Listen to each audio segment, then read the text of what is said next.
I want to read every Murderbot and Locked Tomb book. I love them both so much. I think those two jump to front of mind.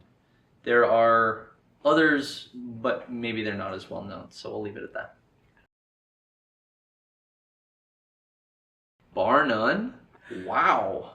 That's so hard to evaluate. If I could only read one book in my life, I don't know if my brain really works that way. So I'm going to give a few books that have been the most meaningful generally and that all really work well together. And this is pretty clear to me because these are the books I reference in conversation the most often. The first would be Robert Pirsig's Zen and the Art of Motorcycle Maintenance. The second would be the follow-up book to that, which not many people know exists. It's called Lila, and it's a direct sequel, basically.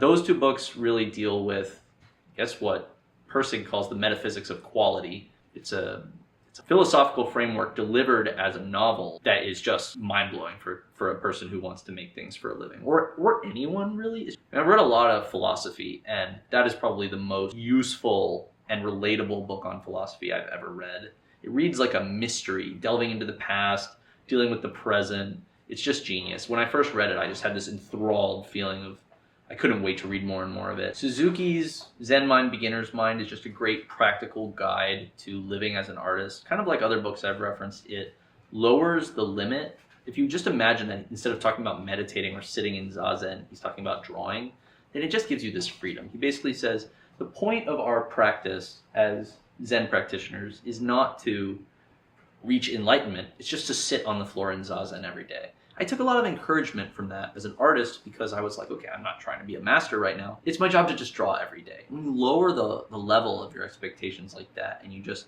commit to drawing every day, you see a lot of improvement and you kind of get out of your own head. It brought me a lot of peace, that book. And then the third one is a practical framework for growing and developing through the many different stages of mastery.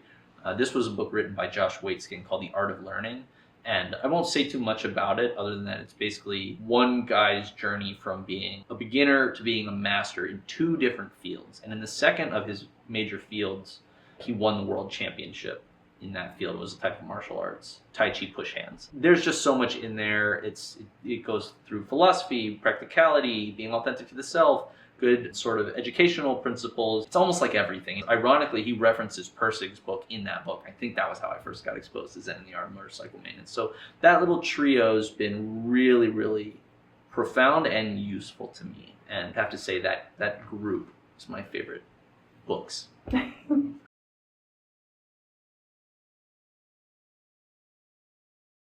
want to know who asked this. What have I read recently that I recommend?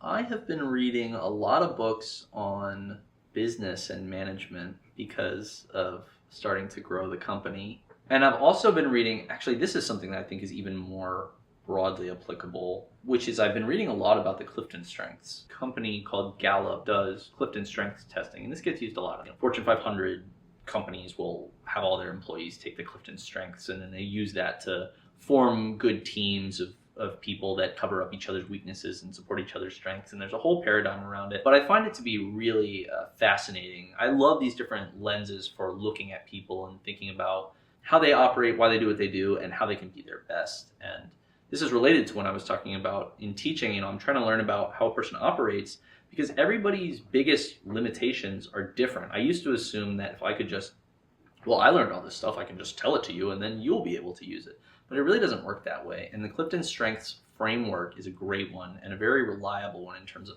when you retake the test, you tend to get very similar results. So it's, as tests go, it's not capricious and you can learn a lot about yourself. I think that kind of stuff is so fascinating to me. I wrote an article on Muddy Colors several years ago called The 10 Art Commandments. And the first one was know thyself.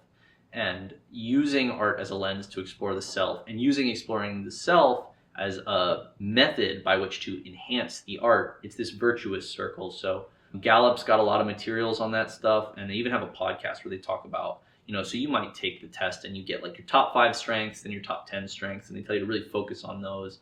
And then how do you like operate with the middle and sort of mitigate the bottom. And when I first read this framework, I was like, oh, I hate that because ironically, one of my natural Clifton strengths is focusing on my weaknesses to improve them. It's called restorative. But there's another whole opposite theme called maximizer, which is people that want to focus on their strengths and they're like, if I suck at all this, why would I do that? I just want to do the one thing I'm good at. And weirdly, the whole bent of the program is to kind of a little bit do that. So they're like, well, if you've got restorative, don't focus on your bottom, focus on the bottom of your 10. Which of your Clifton top strengths are you not using? And there's just a lot to learn in there and leverage about how to be a better you specifically. You're not like anyone else. Not exactly. So that's been a good one. I started to read Stephen King's Dark Tower series recently from a fiction point of view. That was really cool. I also read Starter Villain by John Scalzi with my wife, and we laughed through the whole thing. I loved that book. It made me want to read every other book by John Scalzi. What else have we been reading recently? I've been reading some Hemingway over the last few years. I kind of save his books for when I just want to sit by the fire and be quiet.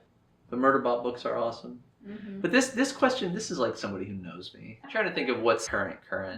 There's a book I've been recommending to a lot of artists recently called 10x is Easier Than 2x. This work is by two people, Dr. Benjamin Hardy, who wrote the book, and Dan Sullivan, who is the head of a program called Strategic Coach. And they've been writing books for entrepreneurs. And this book has to do with how to grow your business, expand your business principles generally, and how to specialize in the work you do and not do the work that's really not where you should be spending your time and efforts. And it's a really great blueprint for artists that want to expand and develop their business but are feeling a little stuck. They also wrote a book that I think is one of the best books for people with performance anxiety in art. So they wrote a book called The Gap in the Gain. This has to do with the idea that most people who want to be really successful measure themselves forward. They go, oh, I have an ideal, and all day long, and at the end of each period of my life, I will measure myself against the ideal. And then however far short I've fallen, that will be the level of my unhappiness.